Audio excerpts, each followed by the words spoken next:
தமிழர்களின் கனவில் மட்டுமல்ல, நினைவிலும் உணர்விலும் இரத்தத்திலும் ஊறியிருக்கின்ற ஒரு நாளாக இருக்கிறது.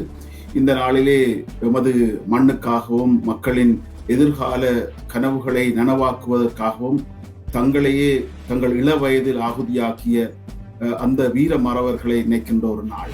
அவருடைய தியாகங்கள், அவர்களுடைய போராட்டத்துக்கு அவர்கள் தங்களை இணைத்துக் கொண்ட பொழுது அவர்களுடைய ஒரே ஒரு எண்ணம், தமிழீழம், தமிழ் மக்கள் சுதந்திரமாக வாழ வேண்டும், தங்கள் உயிர்கள் தங்களுக்கு பெரிதல்ல, வரப்போகின்ற சந்ததி நிம்மதியாக இருக்க வேண்டும் என்ற ஒரு நோக்கத்துக்காகத்தான் தங்களை அவர்கள் ஆகுதியாக்கினார்கள்.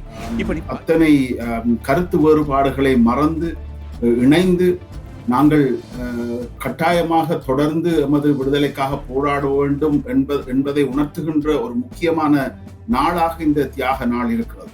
அதனால் அத்தனை மாவீரர்களின் தியாகங்களும் வீண் போகவில்லை. அவர்களது தியாகங்கள் அத்தனையும் எங்களுக்கு சொல்லுகிறது என்னவென்றால், நாங்கள் தொடர்ந்தும் ஏதோ ஒரு வகையில் போராட வேண்டும். அது எந்த வழியான போராட்டம் என்பது வேறு.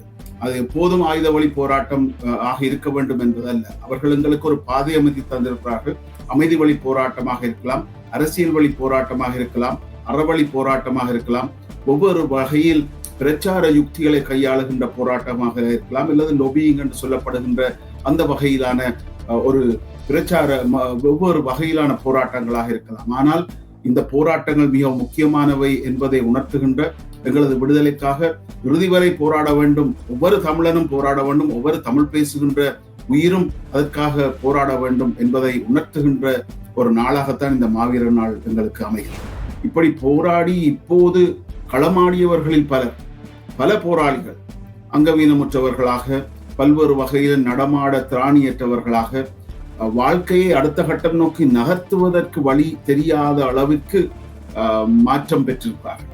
ஆனால் இதிலே கவலையான விடயம் என்னவென்றால், அதை பற்றி எல்லாம் யோசிக்காமல் தமிழர்கள், உலகெங்கும் வாழுகின்ற தமிழர்கள் மட்டுமல்ல, தாயகத்திலே மக்களுக்காக போராடுவதாக சொல்லிக் கொண்டிருக்கின்ற அரசியல்வாதிகள் உட்பட இந்த தாயக கனவுக்காக, தாயகத்தின் முடிவுக்காக களமாடிய இந்த வீர மறவர்களின் குடும்பங்களை மறந்து போனது உண்மையிலேயே துயரம். அங்கு சென்று நேரே பார்த்தால் நெஞ்சிலே இரத்தம் வழியும். அந்த அளவு தூரம் மிக மோசமாக புறக்கணிக்கப்படுபவர்களாக அவர்கள் மாறி போயிருக்கிறார்கள். எங்களுக்காக தங்கள் குடும்பத்தை விட்டு வந்து களமாடியவர்கள் உயிரை பறிகொடுத்திருக்கிறார்கள். ஆனால் அவர்களது குடும்பத்தினர், அவர்களது பெற்றோர் நிற்கதியான நிலையில் இருக்கிறார்கள்.